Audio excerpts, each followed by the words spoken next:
네, 오늘은 잠언 11장 1절에서 31절의 말씀을 가지고 사람을 소중히 여기는 삶이 진짜이다라고 하는 제목으로 말씀을 나눠보고자 합니다. 성경, 아까도 방금 전에도 얘기했지만 하나님을 사랑하고 이웃을 사랑하는 것이 성경이 말하고 예수님이 말하고 하나님이 우리에게 말하고 믿음의 우리의 선배들이 우리에게 이야기하는 것입니다.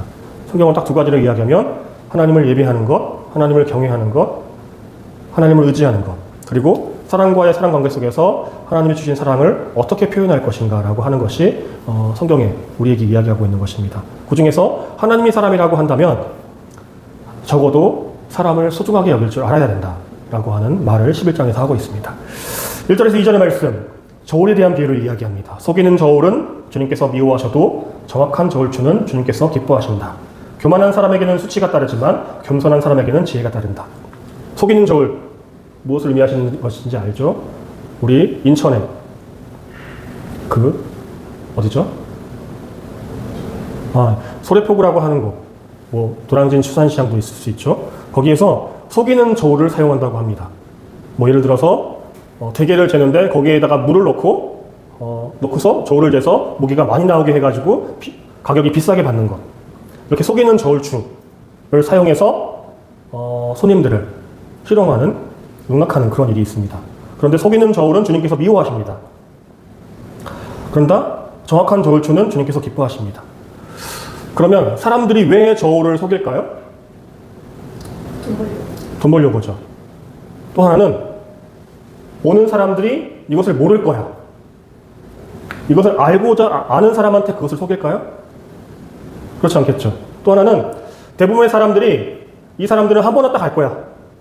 이 사람은 다시 오지 않을 거야 라고 하는 생각 때문에 이렇게 한 번 속여서 어차피 안 올 건데 어차피 이 사람은 잘 모를 건데 그래서 결론적으로 내가 원하는 것 더 많은 돈을 벌기 위해서 저울추를 속입니다. 그러면 이렇게 한 번 보고 안 볼 거라고 하는 마음속에는 무엇이 있느냐? 사람을 사람으로 대하지 않는 거죠. 저 사람과 나는 이걸로 끝이야. 그렇기 때문에 어떤 관계도 없다라고 하는 전제가 있습니다. 그러나 우리가 기억해야 되는 것은 정확한 저울추는 주님께서 기뻐하신다. 그 사람이 한 번 왔다 가던 두 번 왔다 가던 그 사람에게 정직하게 자기가 행하는 대로 그 일을 행하는 것입니다. 거기에는 차이가 하나 있는데 한 사람은 사람을 도구로 생각하는 것이고 한 사람은 사람을 목적으로 생각하는 것입니다. 하나님이 내 이웃을 내 몸과 같이 사랑해라 하는 것 속에는 내 이웃과 너는 관계가 있다. 내 이웃이 굶주리면 너도 굶주리게 되는 것이고 내 이웃이 신앙을 갖지 못한 삶을 살아가면 너 또한 거기에 영향을 받는다. 불교에서는 이것을 인연관계라고 이야기합니다. 인이 있으면 연이 있다. 원인이 있으면 결과가 있다. 우리가 만나게 된 것도 인연관계다. 어떤 이유가 있고 목적이 있고 그렇기 때문에 우리가 만나게 된 것이다. 마찬가지로 대한민국에 5천만이라고 하는 사람이 있는데 내 가게에 와서 이 물건을 사는 사람도 인연이 있다. 불교도 이렇게 얘기합니다. 하나님도 마찬가지로 나에게 왔다는 것, 무수히 많은 상점이 있고 가게가 있고 사람들이 있지만 그 많은 사람들 중에서 나를 만났다고 하는 것은 하나님께서 원하시는 것이 있다. 그래서 정확한 저울추를 가지고 관계를 맺어라. 속이는 저울추 한 번 보고 안 볼 거야 라고 하는 것이 아니라 이 사람과 나에게 하나님이 어떠한 뜻과 소원과 목적이 있다 라고 하는 마음을 가지고 관계를 하라고 하는 것입니다. 이렇게 관계를 하면 두 번째, 교만한 사람에게는 수치가 따르지만 겸손한 사람에게는 지혜가 따른다. 교만해지지 않습니다. 저 사람보다 우월해지려고 하는 노력을 하지 않습니다. 그 사람을 누리려고 하거나 무시하려고 하거나 저 사람을 배제하려고 하는 마음을 갖지 않게 됩니다. 비단 성경뿐만 아니라 사람들은 교만한 사람을 싫어하죠. 잘난 체하는 사람을 싫어합니다. 아무리 잘나고 잘생겼고 머리가 똑똑하고 권력을 가지고 있고 그리고 힘이 있어도 사람들은 그것을 가지고 잘난 체하고 그것을 내세우는 사람을 싫어합니다. 근본적으로 사람의 유전자 속에는 교만한 사람에 대한 싫어하는 마음이 있습니다. 그러나 어떻게 왜 교만해지느냐? 그 사람을 나와 상관없는 존재로 생각하기 때문에 교만한 마음이 생깁니다. 그러나 적어도 생각해서 하나님을 떠나서 내 가족이라고 생각해 봅시다. 내가 사랑하는 사람이라고 생각해 봐요. 교만한 마음이 생길까요? 아니죠. 그 사람을 존중하는 마음이 생기고 그 사람을 사랑하는 마음이 생깁니다. 마찬가지입니다. 하나님은 이 교만한 마음을 싫어하십니다. 그래서 교만한 사람은 수치를 당합니다. 세상에서 또 교만한 사람을 수치가 당하죠. 반드시 교만한 사람은 수치를 당하게 돼 있어요. 왜? 사람은 부족한 존재이기 때문에 언젠가는 실수를 하게 되어져 있거든요. 그렇기 때문에 그 실수하는 순간 어느 누구도 그 사람을 보듬어주지 않습니다. 그러나 반대로 겸손한 사람에게는 그럴 수 있어, 이해하는 마음으로 그 사람을 보듬어줍니다. 그것은 어디나 마찬가지입니다. 하나님 앞에 나아가는 것도 마찬가지예요. 내가 하나님 앞에 언제나 잘난치 않은 마음으로, 교만한 마음으로 나아가면 나에게는 죄가 없는 거예요. 그러나 주님, 나는 부족합니다. 하나님의 도움이 필요합니다. 하나님의 은혜가 필요합니다. 그런 마음으로 나아간 사람에게는 하나님이 지혜를 부어주시는 것이고 은혜를 부어주시는 것입니다. 3절에서 6절입니다. 정직한 사람은 성실하게 살아서 바른 길로 가지만 사기꾼은 속임수를 쓰다가 죄꾀에 빠져서 멸망합니다. 재물은 진노의 날에 쓸모가 없지만 의인은 죽을 사람도 건져냅니다. 흠없는 사람은 그의 옳은 행실로 그가 사는 길을 곱게 하지만 악한 사람은 자신의 악 때문에 쓰러집니다. 정직한 사람의 옳은 행실은 그를 구원하지만 반역하는 사람은 제 욕심에 걸려 넘어집니다. 원인과 결과. 악하고 욕심내고 재물에 그리고 그릇된 행실에 반역하는 행실은 언젠가는 그것에 대한 책임을 받습니다. 군부 쿠데타로 정권을 잡은 사람은 언젠가는 시민의 투쟁에 의해서 권력이 무너지게 되어져 있습니다. 악한 행실로 재물을 착복한 사람은 언젠가는 반드시 법의 심판을 받게 됩니다. 세상의 법에서 심판을 받지 않는다고 하면 그 자녀가 그 부정한 아버지의 행실을 보고 부모의 행실을 보고 그릇된 삶을 살게 됩니다. 최후에는 하나님이 보시는 그 최후의 심판 앞에서 징계를 받게 됩니다. 우리가 삶을 살아가면서 사람과의 관계 속에서 두 가지가 있습니다. 사람을 살리는 관계가 맺어지는가, 아니면 죽이는 관계가 맺어지는가. 사람에게는 딱 두 가지밖에 없습니다.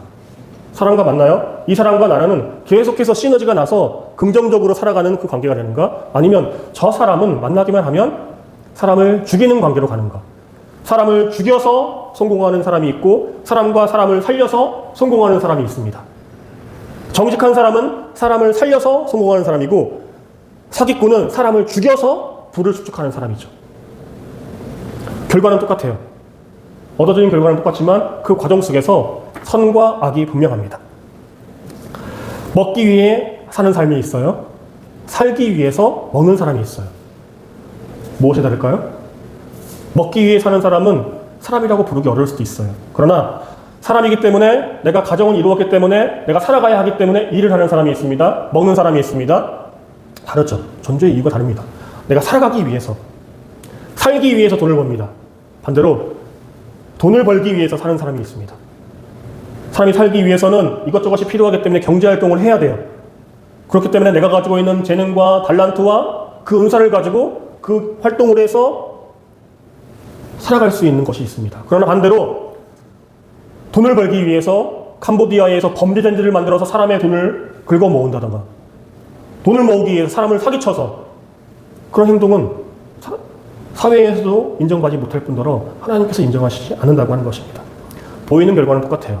통장에 들어가는 숫자는 똑같을 수 있습니다. 그러나 하나님이 인정하는 삶이 있고 사람들이 인정하는 삶이 있고 인정하지 않는 삶이 있다고 하는 것을 우리는 기억해야 합니다. 재물은 진노의 날에 쓸모가 없지만 의리는 죽은 사람도 건져낸다 라고 하는 말이 있습니다. 홍수가 나요. 천재지변이 납니다. 돈이 사람을 살릴 수 있을까요? 언젠가 이쪽 예술의 전당 쪽에서 산에서 홍수가 났습니다. 산에 있는 웅덩이가 무너져가지고 홍수가 났어요. 그런데 그 아래에 대기업 재래집이 있었어요. 그 재난 앞에 아무리 좋은 집도, 아무리 좋은 것도 그 앞에서 어떤 것도 할 수 없었습니다. 그러나 사람을 보고 행하는 사람은 어려움 속에서 재물이 아니라 사람이 우리를 구해주는 경우가 많이 있습니다. 억지로 어쩔 수 없이 누군가를 도와줬어요. 베트남전에 가서 나는 그렇지 않지만 힘들어 보이는 아이를 도와줬어요. 초코바를 하나 줬어요. 그런데 어느 날 여기가 폭탄 테러가 일어날 거야. 빨리 도망가. 빨리 와. 말은 통하지 않지만 그렇게 생명을 구하는 스토리들이 많이 있죠. 그런 것처럼 재물을 보고 살아가는 관계보다 사람과의 관계 속에서 그래도 의리를 지키는 것, 하나님과의 의리를 지키는 것, 그 속에서 하나님은 역사하시고 일하시고 하나님이 원하시는 것이라고 하는 것입니다. 7절에서 11절 봐볼까요? 악인은 죽을 때에 그들의 희망도 함께 끊어집니다. 악인은 죽으면 끝이에요. 그래서 죽지 않으려고 노력합니다. 불의에 걸었던 기대도 물거품이 됩니다. 모든 기대가 물거품이 되는 거예요. 사람은 죽으면 결국 아무것도 못 짓고 돌아가는 것이 사람의 인생입니다. 그러나 성경은 이야기하죠. 의의 심판과 하나님 나라의 영생이 있다라고 성경은 이야기해요. 이 믿음을 가지고 살아가느냐 살아가지 못하느냐에 따라서 삶이 완전히 달라집니다. 의인은 재난에 빠져도 구원을 받지만 악인은 오히려 재난 속에서 빠져들어간다. 왠지 아세요? 악인은 쌓아왔던 게 악이기 때문에 하나의 악이 드러났어요. 그런데 이상하게 꼬리를 물고서 과거에 했던 행정들이 다 드러난다고. 왜? 쌓은 것들이 다 그때 다 파헤쳐져가지고 다 드러난 거예요.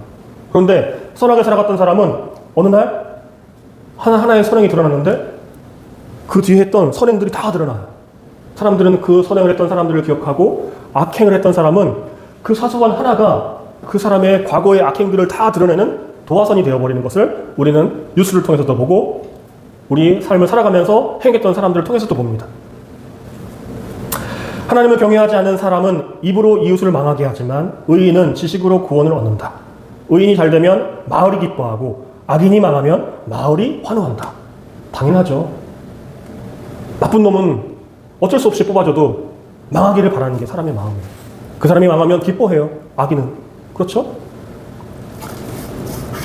정직한 사람이 축복하면 마을이 흥하고 악한 사람이 입을 열면 마을이 망합니다. 악한 사람은 하는 것마다 나쁜 일을 하니까 망하게 되는 거예요. 생각해보세요. 국가의 최고 지도자가 악인이에요. 자기 가족의 일을 위해서 고속도로의 방향을 당초 계획했던 대로 놔두고 방향을 바꿔버려요. 누군가의 자신의 가족의 경제적 이득을 위해서 바꿨어요. 자신의 가족의 경제적 이득을 위해서 해외에 무상원조를 줬는데 거기에 NGO 단체를 만들어가지고 어떤 부정을 저지르려고 합니다. 결국은 다 드러나는 거예요. 악한 일을 하면 사람들은 그것을 싫어하기 때문에 누군가는 그것을 보고 양심 고백하게 되어져 있습니다. 그러나 반대로 10절에 의인이 잘되면 마을이 기뻐합니다. 의인이 잘되면 마을이 기뻐해요. 사람들은 오늘날 개천에서 용나는 일이 별로 없다고 이야기해요. 다 강남에서 그리고 목동에서 재력과 그리고 사회적 지지가 있는 사람들이 자녀를 잘 가이딩해서 컨설팅해서 잘 성장하게 만든다고 해요. 그럼에도 불구하고 열심히 성실하게 학업에 공부를 해서 좋은 성취를 내는 사람들은 다 기뻐합니다. 그런 사람들에게 희망을 가져요. 그러나 반대로 그렇지 못한 사람, 악인의 모습에는 사람들은 표현을 하진 않지만 어쩔 수 없이 우리가 가정을 먹여 살려야 되기 때문에 어떤 한 기업이 부정을 저질러도 거기에서 일을 해서 먹고 살아야 된다고 하더라도 사람들 마음속에는 그것에 대한 불의한 마음이 있습니다. 분노하는 마음이 있습니다. 우리는 이것을 기억해야 합니다. 의인이 잘 되면 하나님이 기뻐하십니다. 의인이 잘 되면 사람들이 기뻐합니다. 12절과 14절입니다. 지혜가 없는 사람은 이웃을 비웃지만 명철한 사람은 침묵을 지킨다. 지혜가 없는 사람은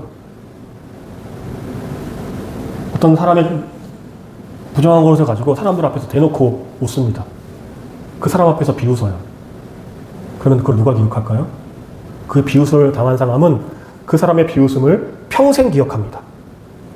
그리고 그 사람과 나는 더 이상 회복할 수 없는 관계가 됩니다. 평생 원수가 되는 거예요. 그게 지혜가 없는 겁니다. 그게 교만한 삶입니다. 그러나 반대로 명철한 사람은 침묵을 지킵니다. 항상 그 안에서 악한 사람이라 하더라도 그 사람을 죽이기까지는 가지 않습니다. 그래서 그 사람 앞에서 말을 하진 않아요. 제가 잘 아는 말이 있습니다. 이해는 하지만 인정하지는 않는다. 사람이 살아가면서 악한 행동을 할 수 있어요. 그러나 그래 사람이니까 악한 행동도 할 수 있고 선한 행동도 할 수 있고 자유의지가 있으니까 그래 그가 그렇게 했더라고 하는 것은 이해는 하지만 나는 그렇게 살아가지 않겠다. 인정하진 않는다. 내가 설사 손해보는 일이 있다 하더라도 내 양심과 내 신앙에 비추어서 그렇게 살아가지는 않겠다. 라고 하는 것이 필요합니다.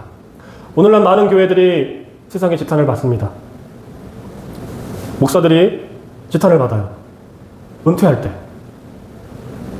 신앙과 믿음과 은혜를 강조했던 목사들이 은퇴하기에 앞서서 돈을 이야기합니다. 최근에는 어떤 목사가 40억을 이야기했어요. 험담하며 돌아다니는 사람은 남의 비밀을 세게 하지만 마음이 믿음직한 사람은 비밀을 지킨다. 지도자가 없으면 백성이 망하지만 참모가 많으면 평안을 누린다. 사람은 참 복잡해요. 감정이 복잡해요. 어제는 마음이 괜찮았는데 똑같은 사건도 어제는 용납이 됐는데 오늘은 용납이 안 돼요. 그러나 한 가지가 있어요. 시간이 지나면 사람과의 관계 속에서 신뢰를 하는 사람, 존중해주는 사람, 사랑을 주고 있는 사람, 이해하려고 하는 사람들은 언젠가는 이해한다고 하는 것입니다. 세상은 약해 보이고 좀 착해 보이고 그러면 맘먹으려고 하지만 거기 안에서 분명한 그 삶의 태도는 사람들이 인정한다고 하는 거예요. 여기서 우리가 중요한 삶의 자세가 하나 있습니다. 나의 한계를 인정하고 있는 거예요. 나는 완전하지 않다. 나는 부족하다. 그렇기 때문에 교만하지 않을 수 있습니다. 그렇기 때문에 다른 사람을 인정할 수가 있어요. 그리고 이렇게 살아가는 관계 속에서 평안이 있는 겁니다. 이런 관계 속에서 미꾸라지와 같은 사람이 오죠. 어떤 사람? 교만한 사람? 보통 교만한 사람이 관계를 흐트러져요. 왜냐면 자신만이 중요하니까. 잘난 체 하는 거니까. 그러나 중요한 것, 그런 사람은 반드시 어딘가에서 넘어지게 돼 있어요. 어느 순간에. 최근에 장관 후보자 인사청문회가 많이 있어요. 그동안에는 안 걸렸는데 국가의 장관, 대한민국에서 5천만 명 중에서 몇 명 안 되는 거예요. 그런데 거기 갔더니 그때 기다리고 있던 많은 사람들이, 그에게 악행을 당했던 사람들이 그때 고백해버리네요. 최근에 학교폭력을 했던 사람들이 대학교에서 다 대학 진학을 못했대요. 거의 90%가. 학교폭력 기록이 나의 그 최종, 내가 아무리 공부를 열심히 했어도 그 하나의 기록이 대학교에 입학에 굉장히 큰 역할로 좌지우지했다라고 하는 거예요. 이것처럼 우리에게는 자신의 한계를 인정하는 것이 굉장히 중요합니다. 14절을 잠깐 다시 한번 보겠습니다. 지도자가 없으면 백성이 망하지만 참모가 많으면 평안을 누린다. 지도자는 어떤 역할을 해주는 사람이냐 하면 그 한 공동체에, 그 국가에, 그 회사에, 교회에 방향과 통찰력을 주는 사람입니다. 우리는 이 방향으로 갈 겁니다. 그리고 정치인들이 선거 기간에 하는 것은 뭐냐면 내가 가고자 하는 방향은 이 방향입니다. 우리 공동체가 이 방향으로 가야 합니다. 우리 가족이 이 방향으로 갔으면 좋겠다. 교회는 제가 말씀드렸습니다. 하나님을 사랑하고 이웃을 사랑하는 방향으로 가기를 원한다. 참모는 어떤 사람들이냐 하면 지도자에게 조언을 해주는 사람이죠. 대한민국에는 여러 분야의 장관들이 있습니다. 그 장관들은 그 분야의 전문가라고 하는 사람을 거기에 장으로 앉혀놓은 거예요. 그래서 국무회의를 하면 그 분야에 산자 분야, 아니면 기획재정부나, 아니면 보건복지부나, 아니면 고용노동부나 그 분야의 전문가들이 지도자인 대통령들과 같이 이야기하면서 필요한 것들을 만들어가는 것이죠. 그리고 어떤 분야에 그 사람이 이야기했을 때 이 다른 분야의 사람이 그 분야에서는 이런 문제점이 발생될 수 있습니다. 서로가 그 안에서 의견을 듣고 국가가, 공동체가 최선으로 살아갈 수 있게끔 만들어가는 것입니다. 우리에게 이 두 가지가 필요합니다. 나의 인생의 방향을 알 수 있는 통찰력이 필요해요. 두 번째는 다양한 사람들의 의견을 듣고서 그것들을 가지고 삶을 정해가는 들을 수 있는 귀와 마음이 필요합니다. 사람이 모든 것을 다 알 수 없기 때문에 어떤 의견들을 듣고서 판단해야 돼요. 판단할 수 있는 기준은 한 가지 있습니다. 바로 내가 어떠한 방향으로 살아갈 것인가 입니다. 교회에서 십자가의 복음을 이야기해요. 예수님의 사랑을 이야기해요. 그러나 드러나는 결과로는 다양하게 나옵니다. 어떤 사람은 노숙자들에게 밥을 해주면서, 어떤 사람들은 병원에서 아픈 사람들을 치료해주면서, 어떤 사람들은 기술을 가지고 아프리카에 집 없는 사람들에게 집을 지으면서, 또는 식량이 없는 그 나라에 가서 품종을 개량해서 농장을 만들고 그 사람들에게 일거리를 제공해서 하는 것으로, 또 공동체 안에서 기업과 국가와 교회 안에서 각자의 역할을 감당하면서 그 복음의 역할을 감당합니다. 여기서 중요한 건 한 가지가 있습니다. 방향과 나에게 가지고 있는 재능이 무엇인가? 이것입니다. 그것에 따라서 우리의 모습이 달라집니다. 15절 16절입니다. 모르는 사람의 보증을 서면 고통을 당하지만 보증 서기를 거절하면 안전하다. 보증은 거절할 때 거절할 줄 알아야 한다라고 하는 것입니다. 거절해야 될 때 거절하지 못하면 수치를 당합니다. 고통을 당합니다. 대통령이 뜬금없이 비상계엄을 선포했습니다. 선포했을 때에 육군참모총장과 각군 사령관들이 판단을 해야 됩니다. 그냥 끌려가서 거기에 보증 서버리면 수치를 당하는 것이죠. 그러나 반대로 단호하게 이것이 옳지 않다라고 판단해서 그릇되다라고 했을 때에 그 사람은 공동체의 평화를 지킨 것입니다. 국가와 국민을 생각하는 것, 통찰력과 방향이 있는 것이죠. 한 사람의 개인의 권력을 지키기 위해서가 아니라 국가와 국민을 생각했다라고 하는 것. 군인으로서 그의 통찰력이 있었다고 하는 거예요. 그리고 참모들의 의견을 듣고 그들을 설득했다는 거죠. 덕이 있는 여자는 존경을 받고 부지런한 남자는 재물을 얻는다. 아무리 이뻐도 사랑과 덕이 없으면 존경을 받지 못합니다. 드라마에서, 영화에서 보죠. 아무리 이쁜 여자도 거기에 사랑이 없고 겸손이 없으면 존경을 받지 못합니다. 남자는 부지런해야 돼요. 맞습니다. 부지런하지 않고 놀고만 있으면 재물이 불어나지 않죠. 이 15절 16절에서 십자가를 져야 할 때 우리는 십자가를 져야 합니다. 그렇지 못하면 고통을 당합니다. 부모가 결혼해서 자녀를 낳았는데 십자가를 지지 않으면 다른 사람이 고통을 당해요.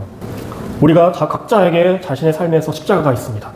내가 십자가를 져야 하는 사람이 지지 않으면 누군가가 고통을 당합니다. 그리고 그 사회가 망가집니다. 예수님의 십자가가 당시에는 저주의 상징이었어요. 가장 극악한 범죄자가 자의 형을 집행하는 것이 십자가형이었습니다.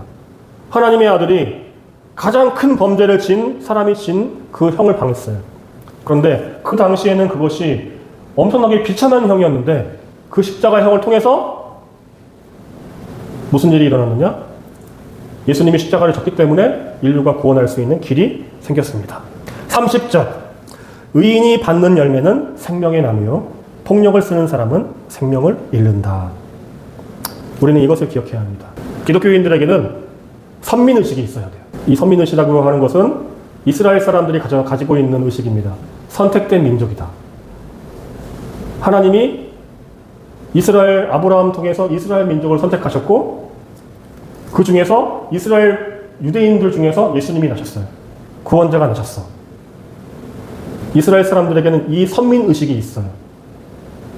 반대로 기독교인들에게도 선민의식을 가져야 합니다. 이것이 구원의 확신이에요. 나는 하나님이 선택한 사람이다. 그것이 나의 경험적으로 이것이 이해되어졌던 어떤 특별한 감동으로 되어졌던 이런 의식이 필요해요. 이러한 통찰력이 필요합니다. 나는 선택된 사람이다. 세상 다른 사람과 다른 존재로 하나님이 나를 낳으셨고 나를 선택한 사람이다. 그래서 나는 어떤 일을 해도 어떤 일을 당해도 내가 망해도 흥해도 죽어도 나는 천국에 가는 사람이다. 라고 하는 존재가 필요합니다. 그래서 이 선민의식이 있는 사람은 어떤 곳에도 흔들리지 않습니다. 사람이 살아가면서 이 출렁이는 게 있어요. 경제도 사회도 전쟁이 일어나서 모든 게 망할 때가 있고요.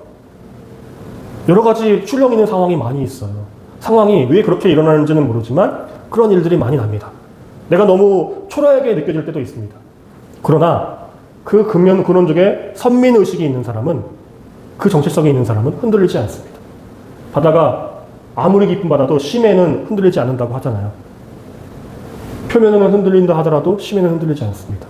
이렇게 우리 안에 나는 하나님에게 선택받은 사람이라고 하는 그 선민의식이 있는 사람은 어떠한 상황에서도 생명나무가 있다라고 하는 것을 기억하는 것입니다. 의인이 받는 열매는 생명나무다. 그러나 폭력을 쓰는 사람은 생명을 잃는다. 우리 아버지는 대통령이야. 우리 아버지는 목사야. 우리 아버지는 하나님이야. 의식을 가지고 있는 사람은 밖에 나가서 태도가 달라지겠죠. 아버지 욕먹으면 안 되니까. 그러나 반대로 어떤 사람이 폭력을 쓰는 사람인지 아세요? 우리 아버지는 그냥 막 살라고 그랬어. 우리 집은 막 나가는 집안이야. 뭐 이렇게 한 세상 살아가는 건 이렇게 살아도 되고 저렇게 살아도 되는데 뭐 어때? 라고 하는 정체성을 가지고 살아가는 사람은 폭력을 쓰는 거예요. 회사에서도 마찬가지죠. 뭐 어때? 하루 보고 안 볼 건데 뭐 어때? 하는 사람은 폭력을 쓰는 것입니다. 그러나 의인은 하나님에게 의롭다 인정받은 사람은 그들의 삶의 열매는 생명나무가 되는 것입니다. 잠언 11장은 사람을 소중히 여기는 삶에 대해서 이야기합니다. 우리가 알고 있는 것처럼 사람은 그렇게 쉬운 대상이 아니에요. 그러함에도 불구하고 하나님이 우리에게 이야기하는 것이 있습니다. 사람과의 관계 속에서 사랑의 관계로, 신뢰와 존중과 이해하는 관계로 다가가라고 말씀하십니다. 의인이 이 땅에서 한 대로 보상을 받는데 악인과 죄인이 그 값을 치르지 않겠느냐, 이렇게 이야기합니다. 오늘 이것을 기억하면서 이 한 주 하나님이 주신 사람들을 소중하게 여기는 저와 여러분 되시기를 주님의 이름으로 축복합니다. 기도하겠습니다. 하나님 아버지, 주님께서 우리를 선택하셨고 우리가 복된 하나님의 사람들이 되었습니다. 우리에게 하나님을 사랑하고 이웃을 사랑하라고 하는 마음을 주셨습니다. 그 안에서 하나님이 지혜를 주시고 은혜를 주시고 감동을 주십니다. 하나님, 이러한 성경의 말씀처럼 우리가 이 말씀에 우리의 삶을 맞출 수 있게 하시고 우리의 마음이 맞아지게 하시고 우리의 생각과 뜻이 맞아지게 하셔서 생명의 열매가 맺혀지는 우리의 삶이 되게 하여 주시옵소서. 예수님의 이름으로 기도드립니다. 아멘.